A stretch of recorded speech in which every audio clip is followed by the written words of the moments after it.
Cakap-cakap KAPT, Komunitas Alumni Perguruan Tinggi tentang Sumatera Utara, dengan Kak Ita dan Bang Berry. Kak Ita Siregar ini adalah sarjana planologi lulusan dari Institut Teknologi Bandung. Selamat datang, Kak. Ya, terima kasih. Selamat sore. Bang Berry Simorangkir adalah sarjana Computer Science lulusan University of Chicago. Selamat datang, Bang Berry. Terima kasih udah dapat kesempatan ngobrol di sini. Kak Ita itu yang saya kenal dari Kak Ita Siregar. Kalau boleh Kak Ita mengenalkan diri, mungkin ada hal lain yang saya belum tahu, dan mungkin juga tentang aktivitas yang dilakukan Kak Ita ini kan tamat dari Bandung langsung balik ke Medan gitu. Mungkin boleh cerita lah. Oke. Saya dulu kuliah di Planologi ITB. Sebenarnya memang dari SMP SMA juga sudah di Bandung, tapi saya asli Sumatera Utara. Saya Barka Siregar.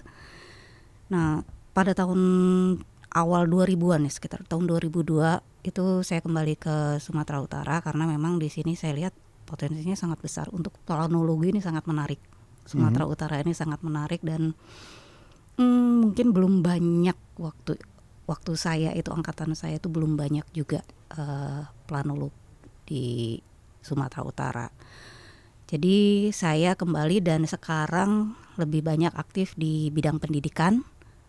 Dan kemudian berkembang pada masa pandemi kemarin masuk ke pertanian karena saya juga mungkin pada saat pandemi itu banyak masalah di pangan juga ya, kita ternyata baru kaget.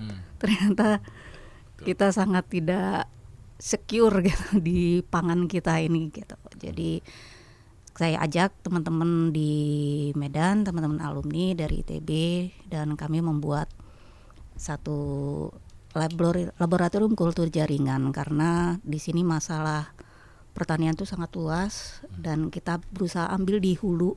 Sumatera Utara masih sangat minim yang bergerak di bibit unggul. Petani-petani di sini masih banyak ngambil bibit itu dari Jawa, macam-macam bibit itu dari Jawa. Sementara di Sumut sendiri itu sebenarnya banyak varian-varian asli yang tidak dikembangkan. Dan saya juga baru tahu dari teman-teman biologi gitu setelah perjalanan ini, ternyata tanaman itu juga ya seperti manusia ya, dia harus beradaptasi. Jadi kalau misalnya kita ambil dari luar lingkungan yang seharusnya dia tumbuh, dia mungkin harus punya waktu lagi adaptasi gitu.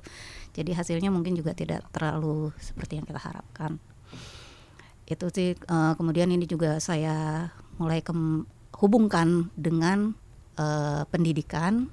Kebetulan saya juga ada sekolah gitu di daerah Tapanuli Selatan, dan saya bersyukur ternyata di situ juga pertanian ya. Jadi memang pas sekali ini saya ada membangun dengan teman-teman itu fokus di pertanian, dan sekolah saya juga SMK itu di daerah pertanian. Jadi ini mudah-mudahan untuk ke depan ada bisa saling mengisi gitu antara dua kegiatan yang saat ini saya tekuni. Sementara mungkin itu saja yang bisa saya sampaikan. Jadi kakak dari sarjana planologi lari ke tanaman, ke pertanian. Itu yang kakak bilang planologi ke plantologi. Ya, ada T-nya.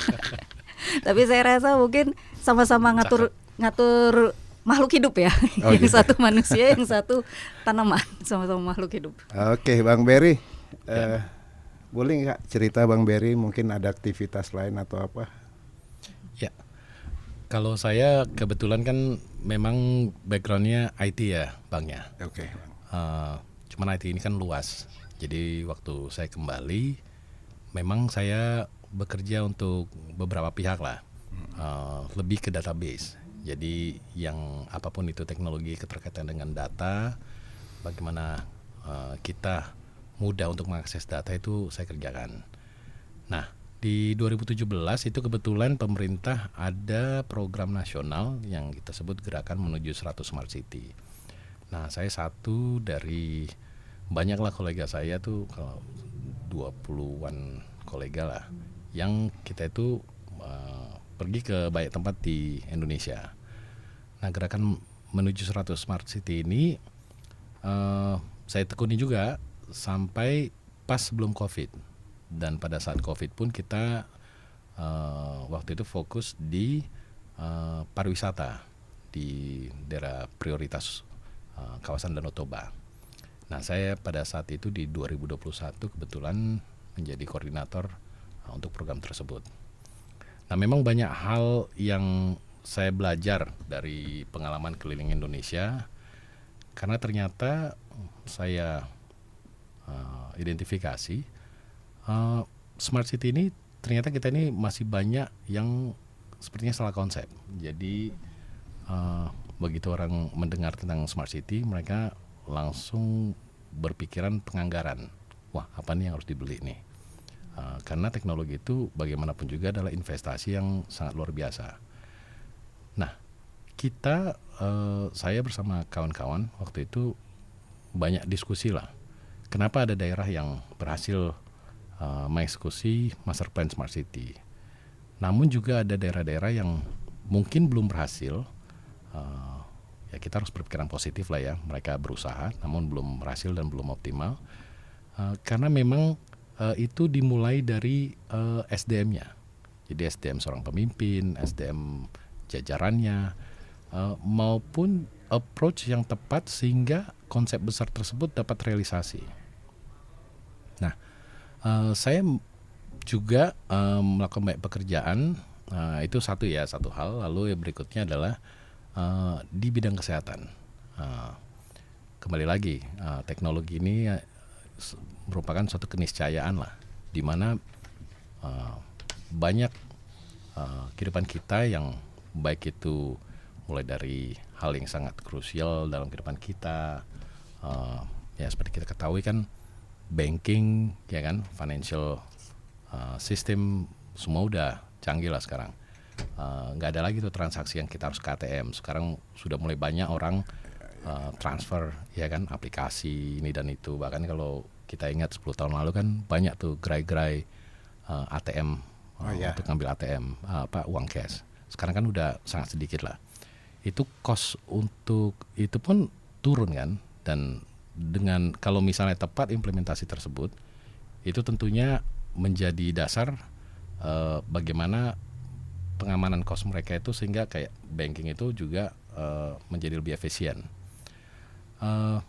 Lalu saya juga melihat ini di kesehatan pemerintah pusat, seperti kita ketahui setelah pandemi, Peduli Lindungi kan sekarang sudah bertransformasi ke aplikasi Satu Sehat. Kalau ingat dulu perjalanan kita mau dari satu pulau ke pulau yang lain, naik pesawat atau naik apapun itu kan, transportasi harus menunjukkan Peduli Lindungi. Mungkin walaupun udah 2 tahun lalu, tapi kan kalau kita ingat ke belakang itu kan luar biasa sekali tuh. Bagaimana mungkin Indonesia salah satu yang paling sukses lah untuk mengetahui kemana perginya masyarakatnya kan, dari satu titik lain. Bahkan pemerintah Amerika waktu itu merasa wow, ini luar biasa sekali nih pemerintah Indonesia. Nah, dari situ bertransformasi ke sekarang di kesehatan, pelayanan terkait dengan rekam medis elektronik, RME. Nah, ini juga pekerjaan besar pemerintah Indonesia yang saya juga banyak terlibat juga untuk rumah sakit untuk mengimplementasi satu datanya, services di fasilitas pelayanan kesehatan, mulai dari obat-obatan dan banyak hal lah yang unsurnya itu adalah database. Tetapi kemudian saya melihat bagaimana ternyata tantangan luar biasa itu memang dari SDM-nya juga gitu. Jadi mau kita berbicara tentang hal-hal yang istilahnya mempermudah, tetapi sebelum kita bisa melihat implementasi teknologi itu mempermudah, ternyata banyak nih lompatan strategis yang harus kita persiapkan. Nah, disinilah kegiatan-kegiatan saya sejak saya kembali ke Indonesia. Oke, makasih Bang Berry. Kembali ke persoalan Sumatera Utara ya. Di Sumatera Utara ini perkembangan infrastruktur misalnya 9-10 tahun yang lalu kan ruas jalan tol tuh udah nambah. Dulunya kan kita hanya punya Bulmerah. Kemudian dalam beberapa tahun kita udah punya Medan Tebing dan kemudian Medan Binjai. Kemudian ada persiapan untuk operasional Pelabuhan Kuala Tanjung, kemudian ada pusat industri Sesi Mangke, kemudian yang juga terakhir yang mungkin sempat disebut Bang Beri, pariwisata dan Toba yang mau dijadikan industri. Kelihatannya wah gitu ya. Tapi kalau saya teringat dengan apa yang pernah disampaikan almarhum Samsul Arifin dalam kampanyenya, saya ambil salah satunya itu rakyat tidak lapar. Saya jadi teringat Kak Ita bilang soal pangan di masa Covid gitu kan. Ya apapun pembangunan yang mewah itu kan yang semuanya itu kan harus menguntungkan masyarakat, ada ngefek dong ke masyarakat. Ketika Kak Ita bilang bahwa sebenarnya potensi Sumatera ini sangat besar, dan ketika Kak Ita juga banting setir planologi ke plantologi kultur jaringan gitu, aku milih Kak Ita dulu ya Bang Ber ya, karena Kak Ita ini kan sudah habis kuliah balik kemari. Kira-kira menurut Kak Ita gitu loh, potensi dan persoalan masyarakat itu gimana sih jembataninnya gitu.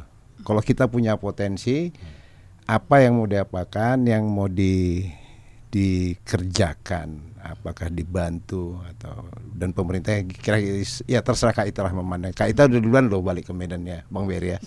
Silakan Kak Ita. Ya, makasih.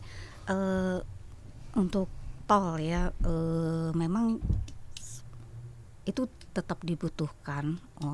Pembangunan tol itu kan infrastruktur, cuma mungkin pemanfaatannya ya, ini mungkin bisa dikoreksi nanti juga.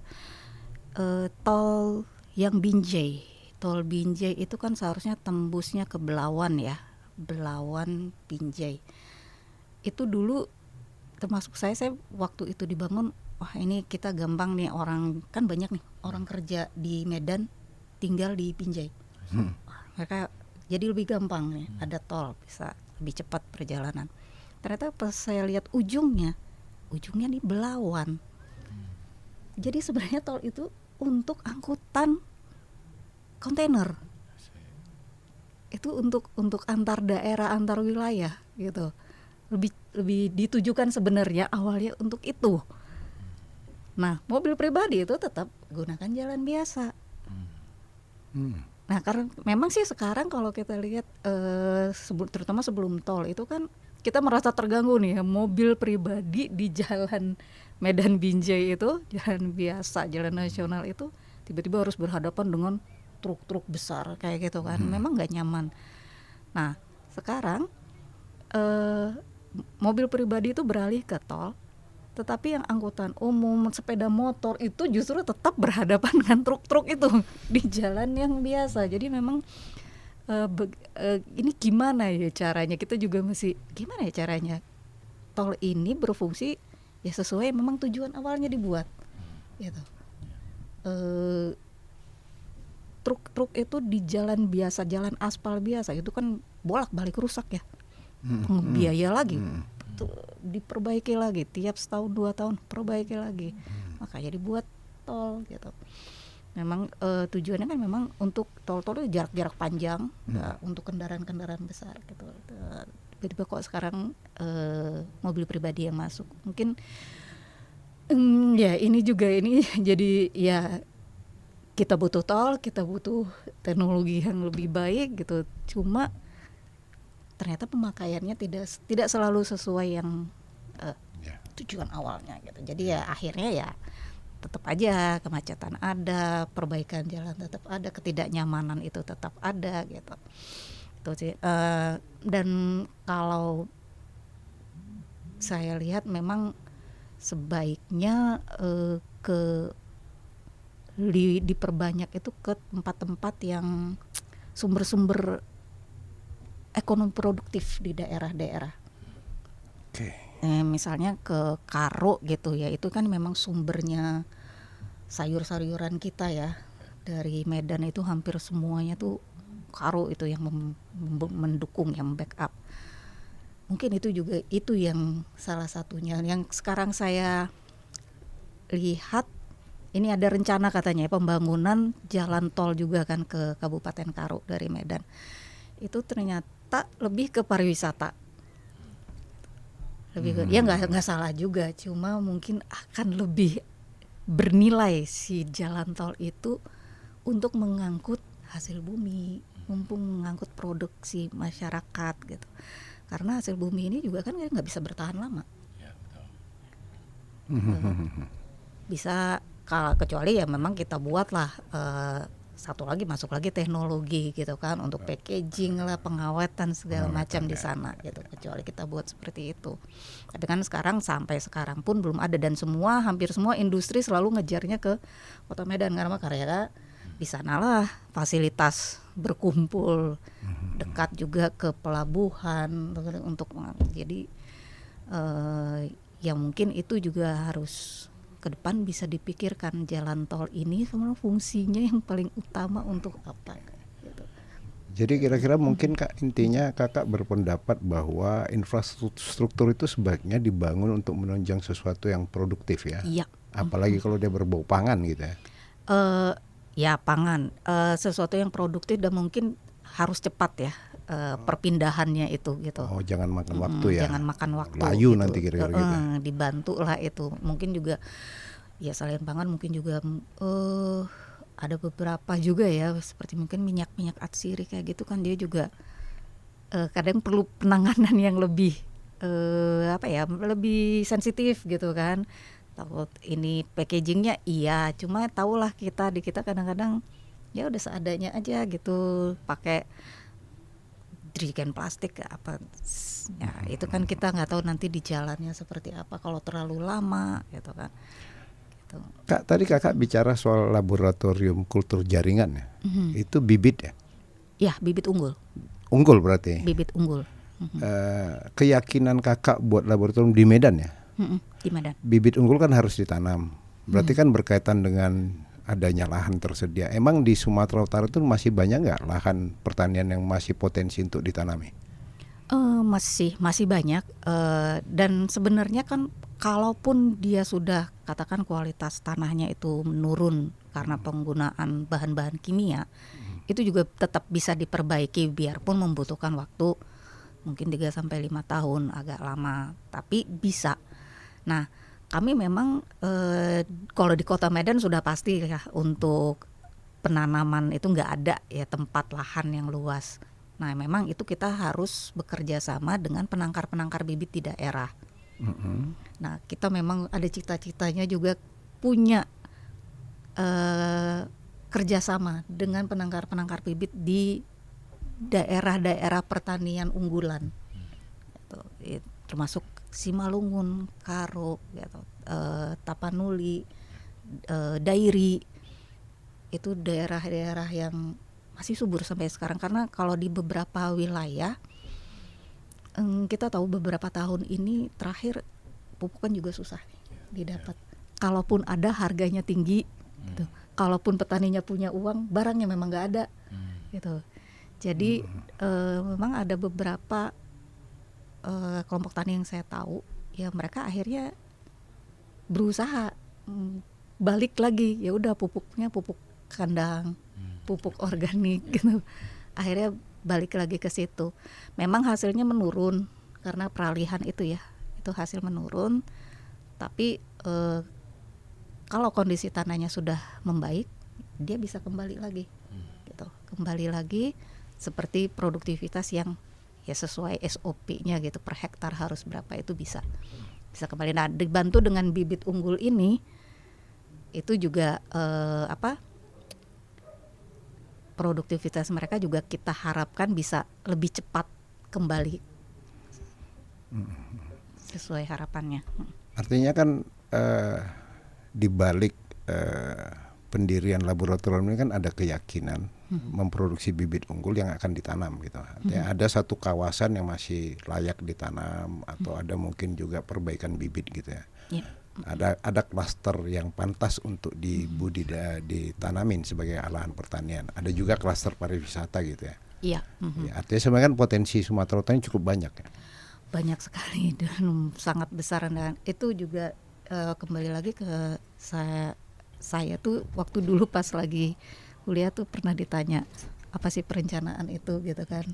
Ya saya dengan bahasa saya sendiri, bagaimana kita bisa memanfaatkan sumber daya yang ada, bisa bekerja sama dengan pihak-pihak yang mengelola sumber daya itu untuk mencapai satu tujuan, untuk kemakmuran bersama, kepentingan bersama itu terpenuhi, itu aja gitu. Sumber daya alam dan manusia. Manusia, alam dan manusia. Boleh aku geser ke Bang Berry? Boleh. Bang Berry tadi kan bicara smart city ya. Ya. Cuman saya pernah baca juga abang ngurusin kabupaten. City itu kan kalau saya terjemahkan kota. Apa urusan dengan kabupaten, Bang? Ya, jadi kemarin itu memang smart city ini dari konsepnya kan banyak juga yang memberikan masukan, smart regency dan maupun smart city kayak di urban lah ya. Tapi sebenarnya yang perlu disikapi di sini adalah sebelum seseorang itu mampu untuk merumuskan konsep smart city, sebenarnya kembali lagi bagaimana mindsetnya itu dulu yang dirubah, Bang. Oke, cara berpikir ya. Karena bagaimanapun juga smart city ini kan sebenarnya konsep yang baru di Indonesia. Bayangkan saja kalau misalnya masyarakatnya sudah well connected, ya kan, dan merata, kayak sinyal aja kalau kita tanya saja kan di Provinsi Sumatera Utara apakah udah 100% tercakupi gitu, maksudnya apakah ada blank spot atau tidak kan, pasti banyak yang menyatakan belum merata. Nah itu saja sudah sesuatu hal yang perlu disikapi lah. Nah memang jika kita ingin melihat kota kita smart, ya kan, ini nggak mungkin overnight. Ini harus ada master plan ya. Makanya master plan smart city itu ada kayak low hanging fruit lah. Jadi 1 tahun nih kira-kira pemerintah daerah ini apa yang menjadi prioritas. Yang inilah yang mudahnya gitu, yang 1 tahunnya. Nah lepas 1 tahun sudah tercapai, lalu 5 tahunnya, 10 tahun bahkan 20 tahunnya. Jadi jangka panjang ini sebenarnya adalah kita membantu pemerintah daerah agar konsep ini bukan konsep itu tadi yang saya sampaikan, penganggaran saja gitu, tetapi mengikut sertakan stakeholder, baik itu dari komunitas, baik itu masyarakat kreatif, masyarakat kepemudaan, mahasiswa, pengusaha daerah, scientist gitu, bahkan profesional yang sangat mumpuni di bidangnya. Seringkali kita pada saat kita ingin melakukan proyek-proyek besar, itu kita tidak didrive oleh orang-orang yang sebenarnya mumpuni. Kita sudah cukup waktu nggak agar kita banyak berbicara nih dengan memang orang yang paham seperti kakak tadi sampaikan. Ada nih mimpi-mimpi misalnya dari pertanian di Brastagi, ya kan? Kenapa itu tidak dibuatkan kayak diprioritaskan lah agar sayur mayur itu bisa lebih cepat, ya kan? Nah apapun itu sebenarnya kan seringkali di Indonesia lah dibuat suatu proyek ternyata salah informasi, sehingga begitu sudah terjadi kayaknya bukan ini yang kita inginkan gitu. Sehingga ada saatnya di mana begitu kita merefleksikan ke belakang, kita kurang data, kurang mendapatkan input yang sebenarnya krusial sebelum informasi itu diputuskan, sebelum proyek itu diputuskan mau seperti apa arahnya. Nah yang penting adalah pemerintah itu perlu membuka diri dan mengikutsertakan stakeholder yang sebenarnya akan menjadi kunci sukses ke depannya. Kayak saya misalnya, contoh kecil lah, walaupun saya paham teknologi, tetapi di tahun 2024 ini ada hal-hal yang saya perlu menanyakan anak-anak saya juga gitu. Karena ada hal yang mungkin anak-anak saya lebih tahu gitu. Tapi bukan berarti kita tidak kemudian mencerna dan memahami lalu mengambil keputusannya, tetapi kita harus membuka diri. Nah, itu sebenarnya yang kalau saya lihat eh, banyak orang pintar di negeri ini gitu loh. Kita nggak kekurangan orang pintar, tetapi bagaimana kita membuat wadah yang tepat dan memberikan masukan yang berkesinambungan terus-menerus. Karena saya yakin kalau misalnya kita memiliki komunikasi yang handal dari sisi pemerintah ya, ini dibutuhkan waktu sekian years lah, sekian tahun. Untuk hal baik mungkin perjalanan transportasi, pembangunan grid dari Sarula ke seluruh provinsi Sumatera Utara, atau misalnya ada pelabuhan yang akan dibangun yang akan menciptakan lapangan pekerjaan baru, atau misalnya ada semacam geoparking seperti kita ketahui di Danau Toba yang mungkin ada investor mau masuk. Itu kan butuh waktu, butuh persiapan SDM kita, butuh ahli-ahlinya yang tergabung dan membantu pemerintah menentukan arah kemana pembangunan itu akan dilanjutkan. Ada nggak seperti itu? Seringkali kan pembangunannya last minute gitu kan ya. Wah ini mau dibangun nih, ya udah ini aja, nggak bisa, ya udahlah apa aja lah, terserah kalian aja mau diapain gitu. Jadi ada kayak semacam ya lihat aja nanti hasilnya gitu. Padahal kan itu uang masyarakat. Nah, bagaimana kita melihat kalau itu uang masyarakat, bukan uang kita lah. Artinya kan ada tanggung jawab. Kalau misalnya investasi ini gagal, kita merasa sebagai pejabat ya istilahnya itu kita merasa wah feel bad nggak tentang hal tersebut. Atau jangan-jangan bukan uangkunya itu, mau bodo amat lah gitu. Nanti besok next time program baru lagi. Tapi kan nggak bisa gitu juga. Bagaimanapun juga kita harus mempertanggungjawabkan setiap hal lah. Baik itu posisi kita apapun itulah. Seperti itu kira-kira Bang. Oke, tadi kan Kak Ita itu ada cerita. Kak Ita ini kan planologi, walaupun dia nggak bilang planologi kali kan, tapi dia kan udah bilang ini ada wilayah ini, ada potensi, ada penyimpangan manfaat eksekusi after eksekusi gitu kan, ada yang nggak. Kalau nggak salah ada program Smart City gitu ya.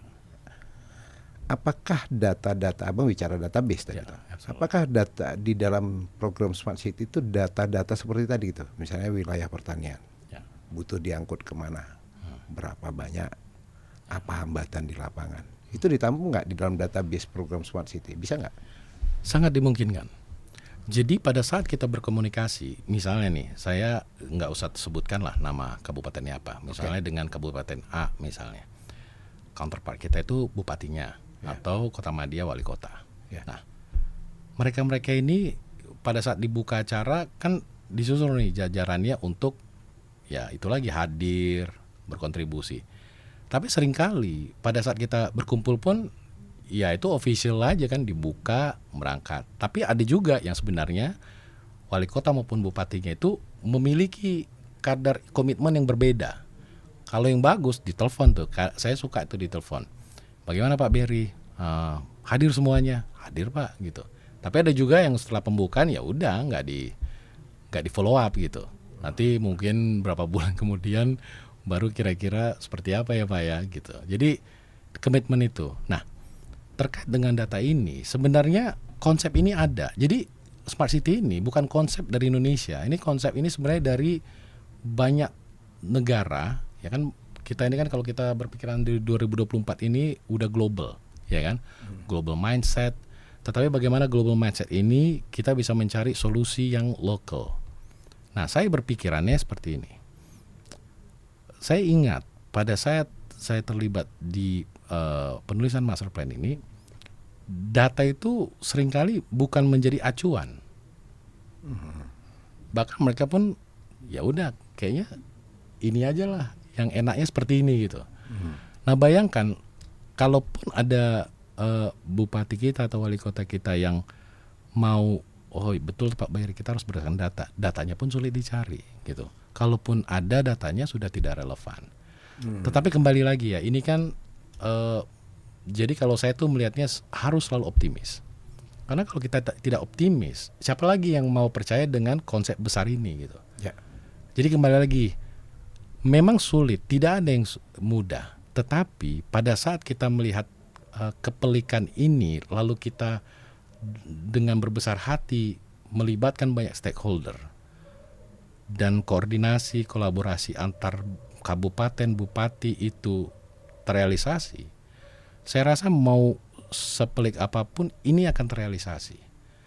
Bayangan saya, ini Sumatera Utara ini seringkali kita membicarakan potensi. Potensi kan dream ya, mimpi ya. Tetapi kenapa mimpi ini tidak menjadi kenyataan? Oke. Karena kalau melihat seperti kakak tadi bilang, itu nggak ada yang menigit itu, nggak ada yang menginvalikan. Benar, ini luar biasa pariwisata kita, potensinya luar biasa. Pertanian kita, kesuburan tanah-tanah yang tersebar dari pantai timur, pantai barat. Ini nggak ada yang bisa bilang itu tidak. Infrastruktur dibangun juga memang itu yang diputuskan saat ini. Tetapi kan bukan berarti stakeholder lain, baik itu komunitas, masyarakat setempat, ini harus ada nih semacam semacam pancingan lah. Jadi semua harus bergerak.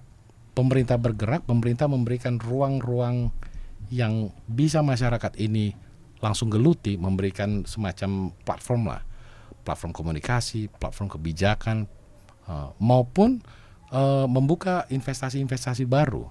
Tetapi investasi itu kan ada requirement-nya.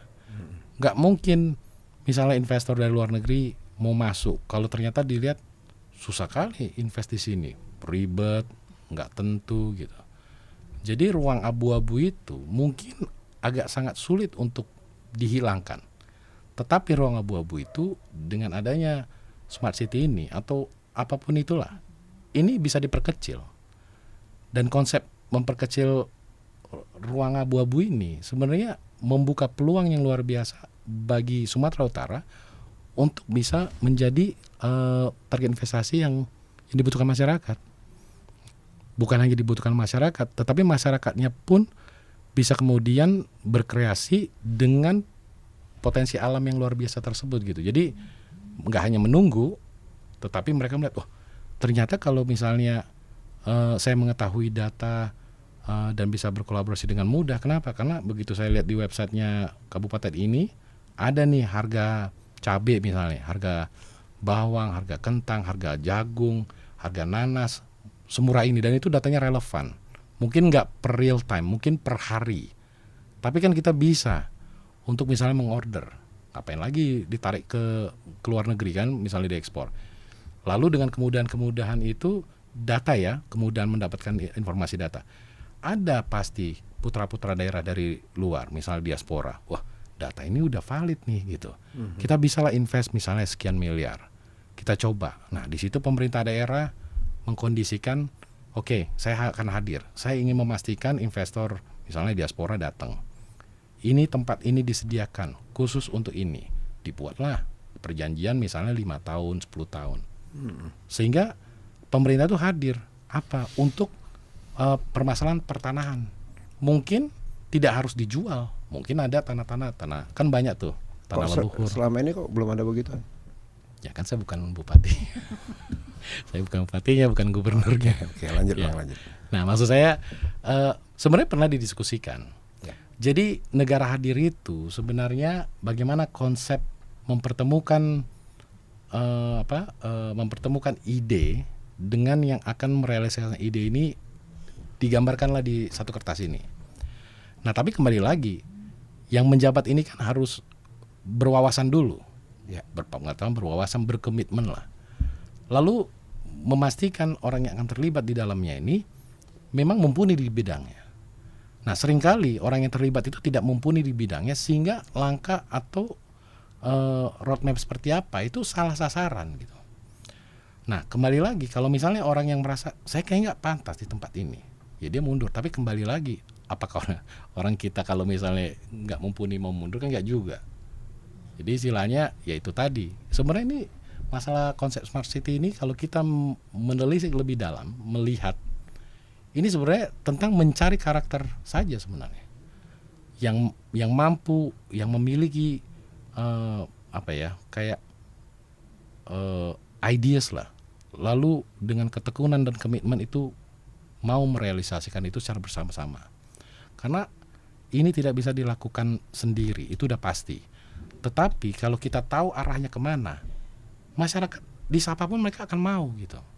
Tetapi apakah ada ruang-ruang itu yang bisa diciptakan oleh pemerintah? di program Smart City itu dibicarakan, dibuka. Bahkan kita memiliki konsep di mana pemerintah daerah itu ada, misalnya ya mungkin nggak sebulan sekali ya, tapi sekali 2 bulan, sekali 3 bulan, tapi minimal 2 kali setahun tuh. Ini program pemerintah pusat. Program pemerintah pusat. Di awal itu 7 kementerian. Ya. Dan sekarang masih berlangsung. Terakhir masih berlangsung ya. Tapi udah bukan gerakan menuju 100 Smart City lagi, karena udah lebih dari 100 kota. Masih jalan. Masih jalan ya. Kalau 7 kementerian itu ada koordinatornya. Itu kantor staf KSP waktu itu, Kominfo lah ya, leading agency-nya. Lalu Kementerian Keuangan, PUPR. Terakhir tuh yang menjadi tambahan adalah pariwisata. Karena waktu konsep yang di 2021 kita kan ingin memajukan, maksudnya menciptakan Bali baru lah waktu itu.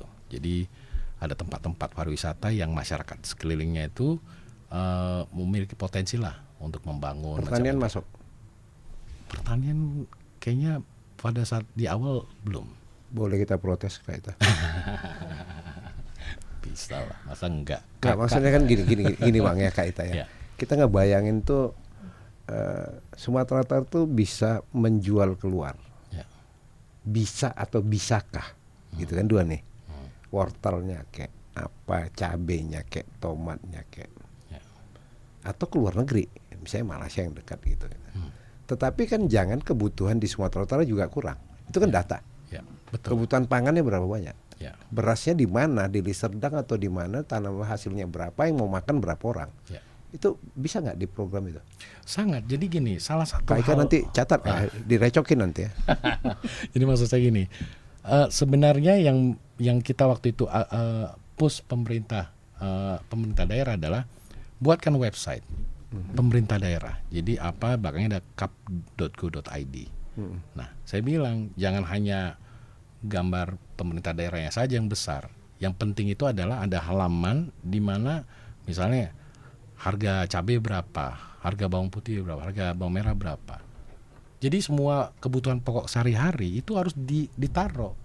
Nah, ada kota waktu itu yang dia bekerja sama dengan komunitas anak-anak muda. Komunitas anak-anak muda ini dia pergi ke pasar hampir setiap hari bahkan. Jadi kerjasama lah. Bahkan aplikasi yang mereka buatkan itu bekerja sama juga dengan komunitas kreatif. Jadi pemerintah daerahnya itu mungkin di TI-nya itu nggak ada yang bisa buat lah. Tapi mereka kerjasama sehingga saling bahu membahu. Nah, informasi penting itu sebenarnya. Jadi waktu itu dia pernah bercerita wali kotanya, Pak Beri, waktu itu kita sepertinya mengetahui nih harga, begitu kita lihat trennya itu naik. Nah, sebelum ke titik yang istilahnya masyarakat bisa menjadi resah, dia langsung calling. Jadi langsung dibawalah dari Pulau Jawa untuk diberangkatkan. Nah, data-data ini kan sebenarnya konsep Smart City.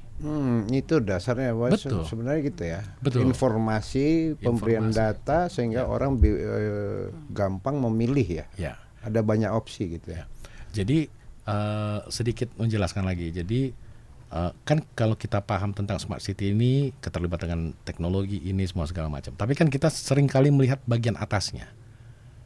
Tetapi bagian bawahnya kita lupa. Yang mensupport teknologi ini untuk diimplementasikan data, bagaimana data itu tertransfer, ya kan? Siapa yang akan mengambil data ini, dari mana data ini, bagaimana memvalidasinya. Ini kan pekerjaan-pekerjaan yang istilahnya perintilan itu. Tapi kan kalau nggak valid datanya, dan siapa yang mengambilnya, dan siapa yang akan bekerja sama dengan siapa? Kalau di perusahaan siapanya dia ini, siapa yang ngapain sekarang saya mau nanya, siapa yang membawa ini semua supaya siapa ini semua bekerja? Itu tergantung pemimpinnya. Pemimpin itu di tingkat kabupaten dan kota waktu itu. Peran provinsi dan pusat? Ya bisa diintegrasi sebenarnya. Integrasi ya. Diintegrasi. Jadi kan ada level di mana data itu harus data realnya. Tetapi kan ada integratornya. Jadi contoh nih, misalnya provinsi. Seringkali kita melihat jalan-jalan kenapa harga mahal. Ya gimana nggak mahal Pak Beri? Ini jarak yang ditempuh ini lebih lama. Ternyata Pak jalan-jalan yang berlubang. Ya. Misalnya longsor, kebencanaan ini dan seterusnya. Dan itu tercatat sebagai jalan provinsi, bukan jalan kabupaten gitu. Betul. Ya. Jadi APBD-nya provinsi gitu. Ya. Jadi lempar-melempar inilah, lempar-melempar ini. Tapi kan maksudnya gini, kalau kita secara ya istilahnya gini lah, saling mau menopang lah. Ya udah kita kerjasama. Bagaimana caranya supaya kita dengan fairnya bilang ya udah ini kalau misalnya kebutuhannya provinsi, kami memastikan ada istilahnya itu IoT, Internet of Things-nya gitu, misalnya sensor, lalu misalnya ada cara, kan teknologi ini sebenarnya udah sangat nggak mahal lah. Misalnya CCTV yang bisa melihat secara langsung, ada apa misalnya mobil udah bertumpuk kan kelihatan tuh. Oh ternyata di jalur ini di titik ini, nah bisa diketahui ini kenapa nih, apakah ada karena tabrakan atau misalnya jalannya rusak. Ya sudah dimasukin aja di display-display yang bisa dilihat di level provinsi. Ini menjadi tanggung jawab provinsi. Jadi tidak ada lagi, bisa di overlay kok map-map itu. Jadi ini udah bagian kami, silakan Pak Bupati misalnya, silakan Pak Gubernur nih. Nah kayak gitulah. Kan mereka kolaborasi seperti hal tersebut yang teknologi kemudian menjadi penengahnya. Kan transparansi. Ini punya Pak Bupati, Pak Gubernur. Ya udah kita sama-sama saling berkewajiban seperti itu. Kayaknya Kak Ita sedap kali.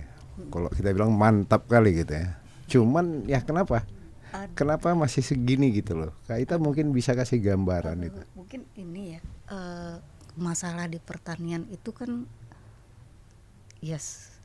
kita terlalu petani nih, selalu ngejar mana harga yang lagi tinggi, tanam itu semua. Jadi kayak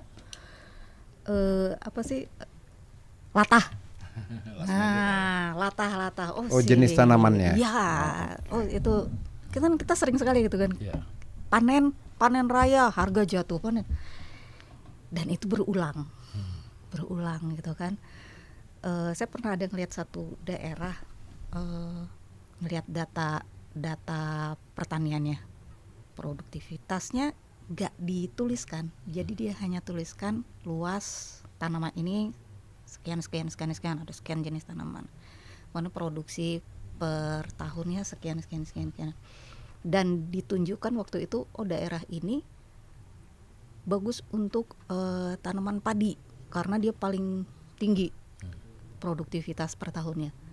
Padahal begitu dilihat ke luas lahannya bukan padi sebenarnya, kacang-kacangan. Jadi kadang-kadang mungkin itulah kita harus yang di level ini pemerintahan itu, penyuluh itu harus membantu, karena masyarakat kan cuma ngelihat data ini udah yang ada di dia gitu, atau harga itu mahal udah.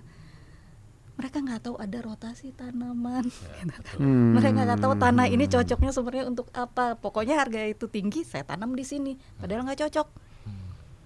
Hasilnya ya nggak sesuai dengan yang dia harapkan gitu kan. Harga pun mungkin ya nggak sesuai. Kok dia bisa dapat harga 10.000, aku cuma 5.000 setengahnya ya, karena memang hasilnya mungkin dari ukurannya, mungkin dari warnanya nggak sesuai yang diharapkan gitu. Nah itu saya baru ingat beberapa tahun lalu itu Jawa Barat pernah buat satu aplikasi. Jadi lahan-lahan pertanian di Jawa Barat itu mereka petakan dari ketinggian, suhunya seperti apa gitu kan, terus angin, terus kandungan tanahnya gitu ya, secara global, tapi ya secara kasar itu gini. Dan kemudian mereka ngasih rekomendasi. Lahan itu cocoknya ditanam tanaman apa. Dan itu bisa diakses lewat handphone. Sangat gampang. Jadi itu wilayahnya satu provinsi atau? Ya, Jawa Barat, itu Jawa Barat. Satu provinsi. Itu udah selesai. Sudah selesai dan itu menang penghargaan, salah satu penghargaan. Memang kerjasama dengan perguruan tinggi di Belanda kalau nggak salah. Jadi mereka buat itu. Nah saya nggak tahu sekarang apakah masih digunakan, tapi menurut saya kalau ada itu tuh bagus sekali, itu membantu sekali. Cuma memang di situ belum termasuk yang rotasinya tadi. Tanaman antara ya.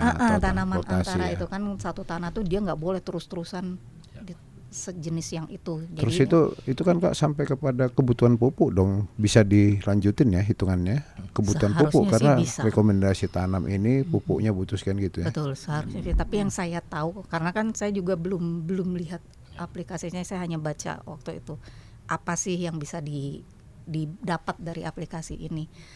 Nah itu kemudian ya mungkin seharusnya dari pemerintah ya yang menyediakan itu secara gratis ke masyarakat, masyarakat bisa ini. Dan satu lagi ada yang sekarang sudah dikembangkan oleh ITB melalui LAPI, lembaga penelitiannya bekerja sama dengan Kementerian Perdesaan. Oh, wow. Jadi mereka desa-desa binaan, kan tiap tahun nih ITB ada pengabdian masyarakat gitu. Nah desa-desa binaan mereka itu rata-rata kan pengabdian tahun ini udah selesai, sebulan selesai. Itu nggak ada lagi komunikasi, ini ada kesulitan apa lagi, enggak gitu. Nah kalau di ITB itu yang saya tahu mereka buka kanal itu, dan itu kepala desa harus aktif. Desa saya kemarin ini masing-masing dosen kan punya nih binaan berapa sekian desa. Nah mereka silakan, itu ada aplikasinya dibuat oleh LAPI ITB kerjasama dengan kementerian ya. Nah kalau satu saat desa itu butuh bantuan, entah itu peralatan, entah apa gitu, itu jadi penilaian di kementerian. Kalau dia kepala desanya nih aktif, ya itu jadi pertimbangan juga, kita bantu nih gitu. Karena mereka kan udah ngeling semuanya. Masih jalan. Kalau itu masih jalan. Tapi itu kan kakak ngomong Jawa Barat, Kak. Di Sumatera Utara?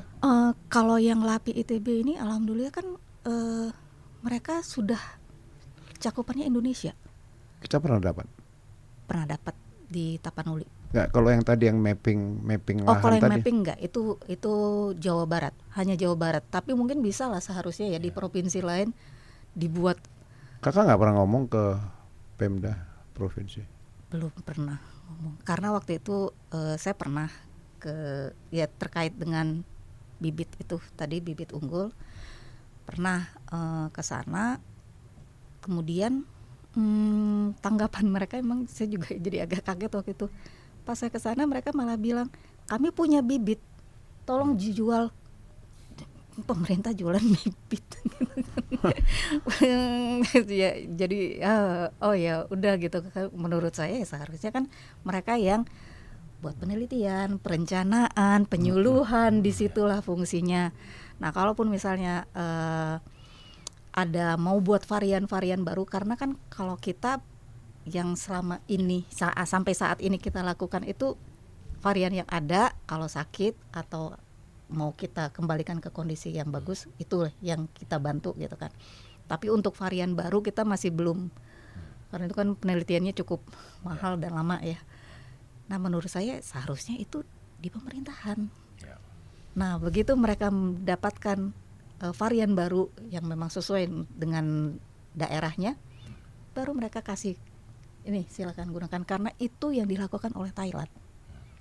Makanya pertanian mereka berkembang. Itu lab kultur jaringan ada di Istana Raja ya katanya, ini di Thailand. Ya, ya. Jadi pemimpinnya itu yang betul-betul peduli. Betul. Ya. Jadi bukan cuma tanaman pangan, bukan cuma buah-buahan, sampai ke bunga pun. Makanya waktu itu pas pandemi dulu ada cerita lucu juga nih, waktu pandemi kan banyak orang tuh nggak ada kerjaan, ya udah kerjaan ngumpulin tanaman, melihara tanaman hias gitu kan. Ada satu orang yang datang ke kami, tolong diperbanyak ini dari Thailand indukannya gini-gini. Oke, kita perbanyak. Berapa bulan kemudian kita lihat ada di pameran. Ada juga di penjual tanaman hias gitu, kita tanya, ini dari mana gitu kan. Oh ini dari Thailand. Kita kayaknya itu penyakitan. Oh, di laboratoriumnya. Oh, gitu, Oke deh. Ya karena supaya harganya mahal kan. Kalau bukan dari luar kan harganya mahal. Sudah. Jadi kalau misalnya seperti yang di Jawa Barat tadi mapping ini ya, mapping pemanfaatan lahannya dalam arah pertanian. Enggak apa-apa ya Bang Berin ya. Ini kakak ini kan dari planologi ke plantologi gitu. Tapi pertanian kan bagian dari wilayah, pengembangan wilayah juga. Ya. Kalau bisa Sumatera Utara seperti itu, harusnya kan Sumatera Utara nggak takut dengan penyediaan bibit ya. Kita punya laboratorium kultur jadi siap nih ya Kak. Siap. Mantap. Harus siap. Bang Beri itu di dalam program Smart City yang kaitannya ke database, itu yang data di Blanka itu termasuk itu. Iya. Jadi sebenarnya gini, ini menarik karena intinya kalau misalnya konsep-konsep yang baik dari program Smart City ini dieksekusi oleh pimpinan pemerintah daerah tersebut, hal kayak ini kejadiannya. Jadi artinya gini, kalau misalnya universitas berkolaborasi, komunitas masyarakat kreatif berkolaborasi, developers misalnya orang-orang yang teknologi berkolaborasi dan berkreasi bareng-bareng gitu ya. Lalu kita berikan cara untuk men-share data tersebut gitu. Yeah. Seringkali kita ini kan sebenarnya kan anak-anak muda tuh bingung gini, bagaimana kita bisa dilibatkan Pak Berry.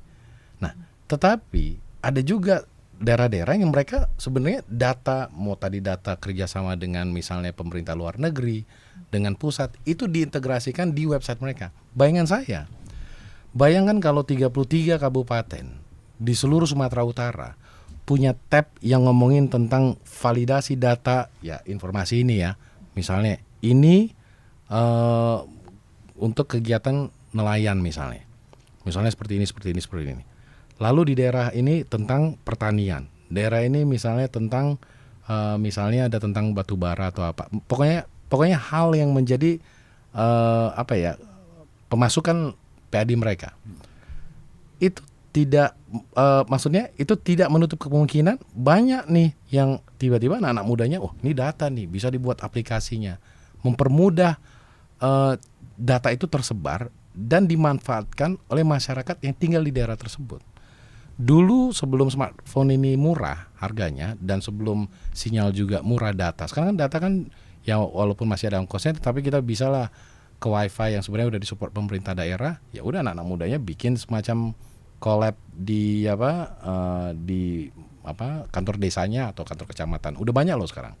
Jadi banyak tuh sekarang pemerintah daerah tuh memberikan free access wifi. Nah kalau anak mudanya kita arahkan untuk nih ada data tempat kita nih, coba kamu bikin dulu analisa apa dan seterusnya, membantu petani di sana, memastikan schedule misalnya panennya nanas sipak hutar misalnya. Jadi jangan waktu pas sudah panen bingung cari off taker, tetapi dia udah tahu nih kira-kira 3 bulan lagi nih udah mau panen. Artinya sekarang nih di mana harus cari off taker nih, pembeli, dibuatkanlah konsep-konsep yang yang menarik agar orang udah membeli, udah istilah udah DP lah, dibandingkan pada saat udah dipetik baru cari orang. DP bukan ijon ya? DP beda ya. Beda. Jadi maksudnya DP itu dalam artian ini benar-benar petani masuk masyarakat kreatif anak muda, dibuatkan websitenya sehingga website ini nanti yang bisa berjualan kayak sekarang kan topeng ini semua segala macam kan udah hal yang biasa lah. Baik juga masyarakat di daerah-daerah kabupaten sekitar kawasan Danau Toba juga udah menjual ulos-ulos mereka melalui platform-platform digital, TikTok, Instagram dan seterusnya. Tetapi bayangan saya ini kan sebenarnya bisa membantu petani itu. Petani itu kan mereka mungkin udah nggak punya waktu lagi untuk jualan dong ya. Tapi kalau kita lihat di Jawa Barat itu petaninya sangat aware dengan TikTok, dengan Instagram. Oh gitu. Oh iya. Jadi di banyak tempat di daerah Jawa Barat, Jawa Tengah itu banyak anak muda yang mau jadi petani lagi. Dan mereka itu merasa ngapain saya kerja di kota, ini less pollution, Maksudnya hidupnya lebih sehat. Mereka punya lahan yang luar. Mungkin karena data Jawa Barat tadi udah lengkap, mungkin sehingga anak mudanya yakin atau merasa janji jadi petani itu jelas gitulah. Ya, mungkin gitu ya. Apapun itulah. Jadi maksud saya gini, sebenarnya kalau kita melihat di daerah kawasan Danau Toba dan banyak tempat di Sumatera Utara ini, kalau kita sungguh-sungguh ingin menceritakan lah, ini daerah sebenarnya sangat berpotensi dan kita hanya butuh orang-orang pintar dan baik dan berkomitmen untuk kembali diaspora lah ya, untuk mau kembali membangun daerah kita, ya tanah leluhur kita lah. Karena kalau bukan kita siapa lagi, ya kan? Daripada kita berdesak-desakan juga, istilahnya nih kota besar juga sebenarnya begitu saya pergi ke tempat-tempat di seputaran kawasan Danau Toba, buset, ini tempat ini kayak gini dibuang-buang, di tempat lain dicari-cari gitu. Nah, jadi sebenarnya banyak nih, kita hanya perlu ya ngobrol inilah, ada banyak yang nonton di YouTube. Nanti mereka bilang, oh benarnya dia bilang kawan kita ini memang benar. Banyak potensi alam kita yang tersebar di Provinsi Sumatera Utara yang hanya perlu orang-orang yang ya itulah jiwa bisnis, baik, membangun, memiliki konsep profesionalisme yang tinggi dan paham cara memasarkannya, branding. Sebenarnya udah banyak sih, cuman kurang banyak. Jadi gini ya, jadi dalam menghadapi tantangan-tantangan ini kita harus selalu positif. Kalau ada kegagalan, ada keberhasilan, kita harus fokus di keberhasilan kawan-kawan kita. Dan kita harus menganggap yang berhasil itu sebagai kawan, bukan sebagai kompetitor. Tetapi kalau yang berhasil itu sebagai kompetitor, akan lebih sering kita tidak membicarakan orang tersebut karena nanti dia jadi kompetitor aku. Tetapi kalau yang berhasil itu kita anggap sebagai kawan, kita mau belajar. Saya pun banyak belajar sama abang sama kakak aja sore hari ini, tidak lain dan tidak bukan karena saya ingin belajar. Itulah intinya sebenarnya. Aku jadi teringat ada satu bekas gubernur Sumatera Utara ketika abang bicara tanah leluhur, kalau bukan kita siapa lagi tuh, dari almarhum Bapak Raja Inal Siregar, Marsipature Hutanabe gitu ya Kak Ita ya. Nah Kak Ita ini kan kayaknya gimana kali nih yang disampaikan Bang Berry ini program Smart City nih. Boleh nggak Kak Ita kasih tanggapan apa lagi yang perlu? Bang Berry ini masih terlibat dengan itu di Kemenkominfo. Terakhir aku bantu tentang kesehatannya sih Bang. Jadi terakhir itu aku terlibat di 2021. Oke, tapi nama Bang Berry kan cukup dikenal. Ya dikenal. Ada pintunya bisa Bang Berry ketuk. Bisa. Boleh nggak kita apain Kak? Apa sih yang mau kita minta biar Bang Berry nunjukin pintunya? Kakak kan ini sayang nih jalan tol ini salah fungsi, ini sayang nih begini, ini sayang begini. Biar itu jadi, atau kalau kita lihat tuh mungkin kakak nanggapin tuh perlu nggak nih yang disampaikan Bang Berry nih, atau ada yang perlu ditambahin? Ya, udah pasti ini ada lumayan. Untuk ya ini kita ada ada kaki lagi. Kita bisa titip-titip nih di Jakarta nih, tolong ini didorong untuk Sumut gitu. Dan mungkin satu lagi tadi udah disebutkan masalah anak-anak muda nih, generasi muda ini.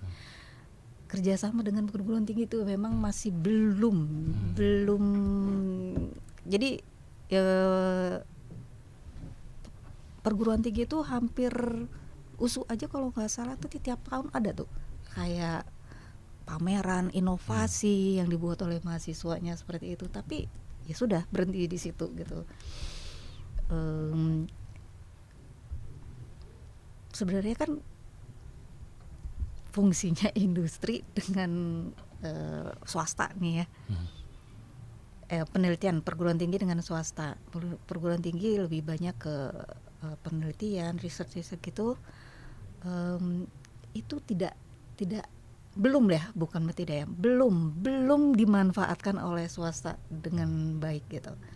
Ya, saya nggak tahu, mungkin tidak percaya gitu dengan hasilnya, atau mungkin skalanya masih terlalu kecil karena mungkin masih prototype segala macam. Cuma kalau mereka tidak diberi kesempatan, ya kita akhirnya jadi importer aja terus, gitu kan. Padahal ya sebenarnya teknologi itu sudah bisa di sini dari kapan-kapan, mungkin seperti yang untuk ini aja kecepatan kendaraan itu kan kalau di ITB itu teman-teman tuh dari tahun 90-an mereka udah buat mahasiswa yang alat tembak, bukan untuk yang mobil misalnya nih, yang dia melebihi kecepatan gitu ya. Yang ngukur kecepatan. Untuk kecepatan kayak gitu, itu kan sebenarnya dari tahun 90-an dan mahasiswa itu udah mainannya mereka. Gitu? Cuma kayak begitu gampang gitu kan. Gitu. Nah, tapi kan itu tidak keluar tuh untuk diaplikasikan. Kalau saya pikir kalau waktu itu udah mau gitu ya, ada gitu pemerintah memanfaatkan fasilitasi itu, kayaknya dari dulu kita udah punya di jalan-jalan tol gitu kan. Tuh banyak sekali, dan hampir semuanya biasanya kan itu memang perguruan tinggi ini lebih banyak, beberapa yang saya lihat tuh untuk masyarakat kan memang sebenarnya mereka buat penelitian, mulai dari yang canggih seperti atau yang sangat sederhana, untuk mengganti plastik makanan itu ada dari pelepah pisang itu banyak sekali, tapi kok nggak ini ya gitu, nggak dimanfaatkan gitu. ya tersimpan jadi dokumen, selesai. Mereka lulus udah selesai gitu. Itu berarti perlu kerjasama pemerintah dengan perguruan didorong, tinggi dan ya. kepada para penemu-penemu. Betul, kita itu punya banyak di tiap daerah. Saya yakin kalau itu didorong terus, bukan hanya sampai level skripsi atau tesis gitu, tapi itu harus bisa diaplikasikan. Dan itu memang saya berharap kalau dari masyarakat ya pemerintah untuk mewujudkan itu gitu.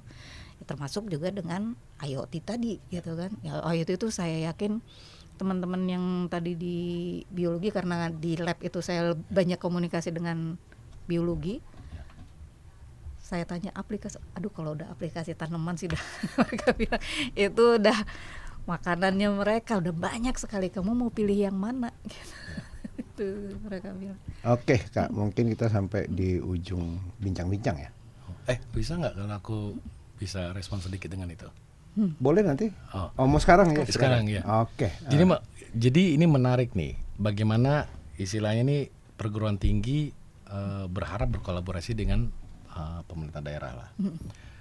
Kemarin kebetulan kita ngobrol dengan beberapa mahasiswi lah, yang sebenarnya mereka banyak ya istilahnya apa ya, mau optimis tapi sulit Bang, kata dia gitu. Nah, tadi dibicarakan bagaimana ini bisa kerjasama. Kalau saya bilang sekarang ini jangan ada lagi mindset menunggu. Kita harus menciptakan etalase digital.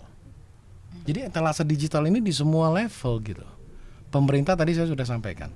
Pemerintah daerah, provinsi, kabupaten, kota, mereka bisa nggak memberikan seluas-luasnya data yang sebenarnya kalau itu dibiayai oleh APBN atau itu mereka wajib untuk membuka data tersebut, dibiayai pemerintah, ya kan? Nah, tapi kalau kita ngomong tentang perusahaan private itu beda story. Tetapi kalau misalnya ini kayak universitas, berapa bagus sih websitenya universitas kita yang di Sumatera Utara gitu. Ada ya ABC lah, saya nggak usah menyebutkan nama. Kalau kita ke website itu, ada nggak hal yang menarik, misalnya kajian ini siap bekerja sama. Jadi bikin websitenya pun harus website etalase digital kita gitu loh. Nah, bayangkan saya tuh sering kali tuh ngobrol gitu. Coba dicek dulu website seperti universitas ternama di luar negeri, mulai dari Prancis, dari UK, Cambridge, semua segala macam, University of Chicago, dari Harvard, MIT. Itu semua pasti ngomongin tentang research terakhir dari students maupun profesor-profesor mereka. Artinya memang si perguruan tingginya tingginya harus proaktif gitu. Kalau perguruan tinggi istilahnya menunggu pemerintah, itu udah salah konsep itu perguruan tinggi kita. Perguruan tinggi kita ini harus berwawasan, harus bisa bilang di global nih. Saya kemarin ngobrol sama ini, Bang, aku belajar sosiologi Bang, kata dia gitu. Tetapi tahulah, di tempat aku berasal itu sebagai seorang wanita, itu kita agak di second classin gitu. Aku kebetulan punya 2 putri kan, jadi ini hal-hal yang lekat di hati. Aku bilang gini aja, kamu siapkan white paper kamu harus banyak menuliskan artikel-artikel dalam bahasa Inggris. Kenapa? Supaya pada saat kamu belajar ini sudah ada nama kamu, ngomongin tentang daerah dari mana kamu berasal, sehingga yang menjadi passion kamu, yang kalian ingin merubah apa, itu dibaca di seluruh dunia. Berikutnya adalah kamu cari itu di Google. Dulu zamannya saya harus ke perpustakaan untuk mencari informasi tersebut. Sekarang kamu cuman angkat smartphone kamu, cari universitas mana yang misalnya ada beasiswa untuk kegiatan misalnya empowerment of women, untuk ini semua segala macam. Kamu cari profesor-profesornya, kamu type email, gak bisa bahasa Inggris, ada translate.google.com. Kamu bikin bahasa Indonesia, tiba-tiba ada bahasa Inggrisnya, kamu copy paste, kamu ceritakan, kamu kirim. Mereka itu, profesor di Amerika itu, mereka baca, oh Indonesia, mereka tertarik, bernetwork kalian, bisa-bisa kamu diundang. Mana hasil ini kamu artikelnya, kamu kirim artikel dalam bahasa Inggris dan semua segala macam. Niat baik itu kalau ada dan berkomitmen dan memiliki strategi yang tepat, siapapun bisa jadi pemenang di sini. Maksud saya gini, banyak nih kawan-kawan kita, adik-adik kita lah ya, Mereka bingung bagaimana caranya, apakah harus menunggu pemerintah ini sebenarnya. Syukur-syukur pemerintahnya care gitu. Kalau enggak, bukan berarti juga kalian tidak bisa berbuat gitu. Jadi hal-hal yang pemahaman digital, teknologi, smart city dan semua segala macam ini, cakupannya itu levelingnya banyak bang, Kak. Jadi maksudnya gini, ide-ide ini sebenarnya kan comes with territory. Semakin sering kita berpikiran mindset kita global, act locally, itu akan ada ide yang terrealisasi tanpa menunggu orang. Kemarin juga saya sempat ngobrol, bang aku di bagian olahraga, bagaimana saya bisa hal-hal seperti ini saya buat. Ya gini aja, kelihatannya badan kau udah cukup lumayan keker lah gitu, kau buatkanlah ide-ide bagaimana hidup sehat ini dan semua segala macam, kamu jurnalinnya secara digital. Wih menarik juga ya, nggak tahu aku. Nah lalu banyaklah hal-hal yang ide-ide mana. Jadi mereka itu kemarin ngobrol sama aku itu kayak curhat gitu, aku ini gimana caranya ini, ya udah kamu buatkan ini, saya mengerjakan ini bang, gimana, kayaknya nanti 5 tahun lagi nggak ada lapangan pekerjaan aku, kata dia gitu. Ya kalau udah tahu 5 tahun lagi nggak ada, kamu mulai ganti jalur lah, jangan udah tahu mau nggak ada lagi pekerjaan kau tetap mau belajar. Kayak Kak Ita. Ya aku nggak bilang lah, nggak mungkin lah aku ngomong kayak gitu bang. Itulah kira-kira. Tapi apapun itu, kalau ada yang bisa kita kerjakan hari ini atau esok dengan kawan-kawan kita lakukan. Karena keinginan besar kita itu membutuhkan waktu dan membutuhkan bagaimana kita bisa merangkul kawan-kawan kita. Tergantung kita aja lah.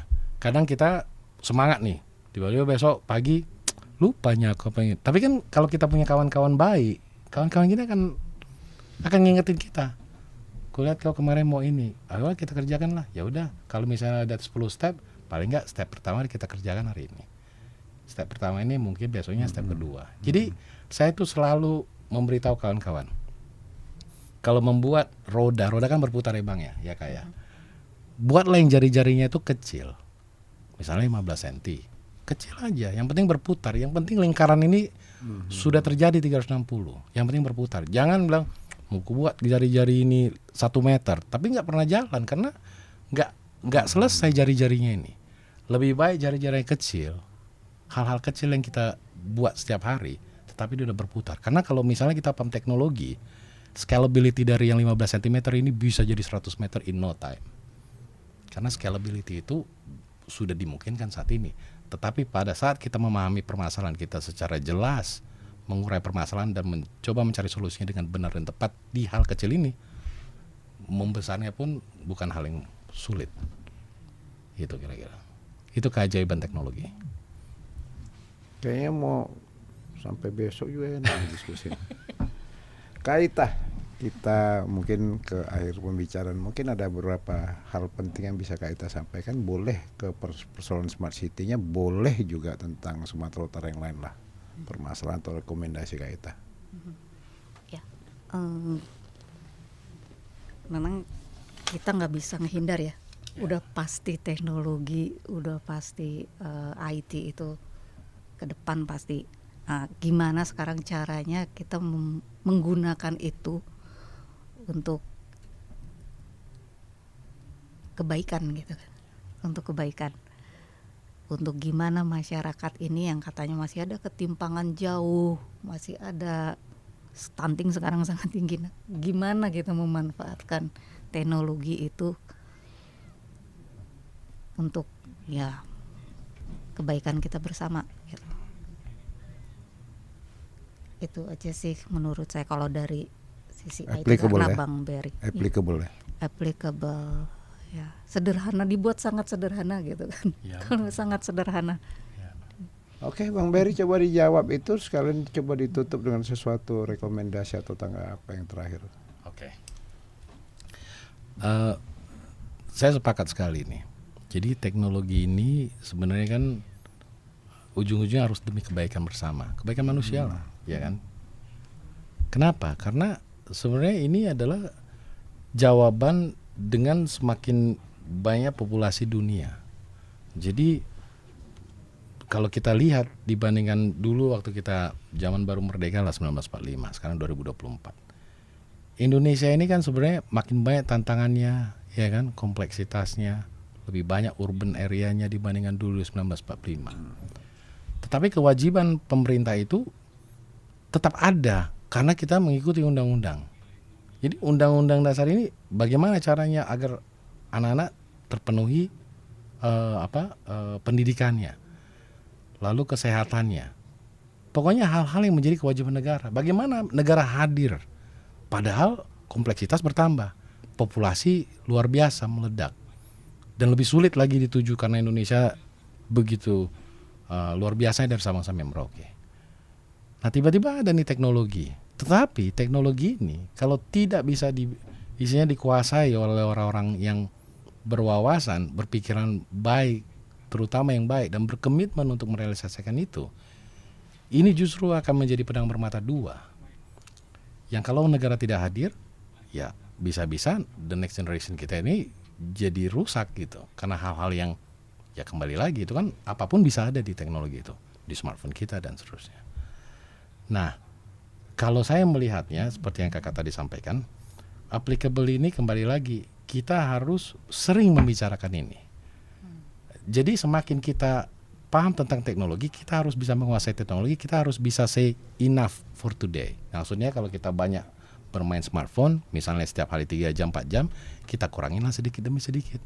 Jangan 4 jam, 3 jam misalnya, kurangin. Jadi kita bisa bilang, udah cukup, aku perlu nih ngobrol sama sebelahku. Aku ingin ngobrol sama komunitasku. Sehingga yang kita lihat ini bukan kita menjadi konsum dengan hal-hal yang di luar sana. Kita harus konsum dengan perbaikan apa yang ada di lingkungan kita. Karena kalau kita berbicara tentang Sumatera Utara, kabupaten apapun itu tersebar menjadi bagian 33 kabupaten kota, ini nggak akan terrealisasi kalau orang-orang yang baik, yang paham teknologi dan berkomitmen tidak membicarakan kira-kira bagaimana menyelesaikan masalah sampah ini. Gini aja bro, gini aja bang, gini aja sis, gini aja dek. Ya udah kita besok kita adakan acara aja lah supaya kita bersih-bersih di daerah kampung kita. Hal yang real gitu. Jadi smartphone-nya dikurangin, lebih banyak berjejaring, lebih banyak ketemu offline. Inilah mindset yang applicable tadi kakak sampaikan. Jadi bukan tiba-tiba kita membuat aplikasi yang lebih ribet, lebih sophisticated dan seterusnya. Tapi justru kita mengajak kawan-kawan kita untuk oke, ini ada masalah nih. Apa ya? Kita bantu stuntingnya. Bagaimana kita memberikan penyuluhan? Bagaimana kakak kita, adik kita bantu dulu logistiknya karena ini agak kesulitan nih susu diantarkan ke daerah yang harus nanjak, harus pakai sepeda. Itu kan hal-hal yang humanis. Jangan-jangan ada kawan kita, udahlah dibuatkan aja lasnya ini supaya sepeda ini bisa didorong. Kan kita pakai smartphone. Tapi informasi itu didapat dari smartphone. Jadi ide-ide itu akan timbul pada saat kita melakukan pekerjaan luar biasa itu dengan lebih banyak berdiskusi offline, ketemu face to face. Jadi connect-nya itu, spiritnya itu ada. Nah, itulah kira-kira. Jadi kata applicable tadi yang kakak sampaikan itu sebenarnya real itu. Dan sebenarnya nggak sulit-sulit juga untuk direalisasikan. Gitu bang. Oke, Kak Ita, Bang Berry, luar biasa, mantap kali nih Kak Ita sama Bang Berry nih. Kayaknya nih perlu dilanjutkan lagi di antara Kak Ita dan Bang Berry. Kalau saya berkesimpulan bahwa Kak Ita dan Bang Berry ini dua-duanya dibutuhkan oleh Provinsi Sumatera Utara ini. Mudah-mudahan mereka punya tempat untuk berperan di Sumatera Utara ini. Terima kasih buat Kak Ita, Bang Berry. Mudah-mudahan kita bisa lanjutkan lagi di lain kesempatan. Ya, baik. Terima kasih, salam.